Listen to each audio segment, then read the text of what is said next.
Hello বন্ধুগণ, সবাই কেমন আছেন? আশা করছি নিশ্চয়ই ভালো আছেন। তো আমি আজকে একটা রেসিপি নিয়ে আসছি। এটা হচ্ছে সবাই বুঝতে পারছেন এটা কি, তরমুজের খোসা।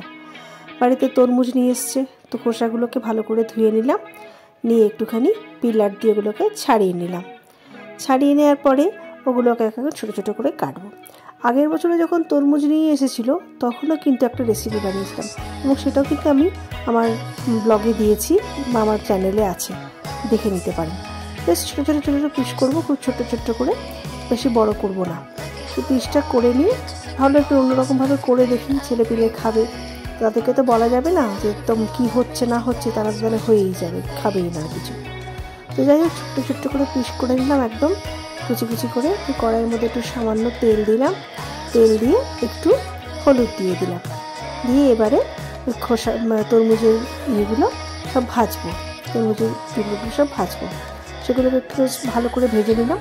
তো খুব লাল হবে না, একটু বেশ হালকা হালকা একটু জল ছাড়বে, হালকা করে ভেজে নিলাম। ভেজে নিয়ে ওটাকে এবারে তুলে রাখবো। ওটাকে তুলে নিয়ে একটু ভাবছি এবারে চিলি তরমুজ করবো এবারে। তো এবার একটু অন্যরকম করার জন্যই, আমি এর আগেবার নিরামিষ করেছিলাম, তো এইবার ভাবলাম যে না, একটু পেঁয়াজ টিয়াজ দিয়ে করি, তো ছেলে পেলে যদি খায়।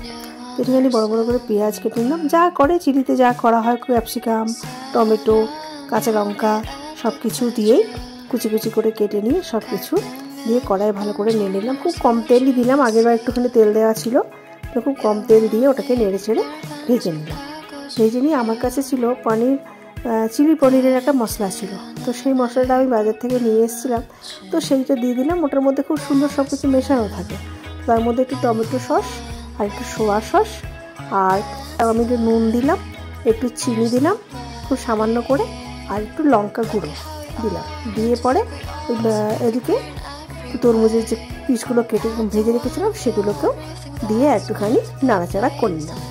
আর একটুখানি গোলমরিচ দিয়ে এই মিশ্রণটাকে এবার একটুখানি ভালো করে পেস্টটাকে গুঁড়িয়ে জল দিয়ে একটুখানি মিশিয়ে নেবো ভালো করে।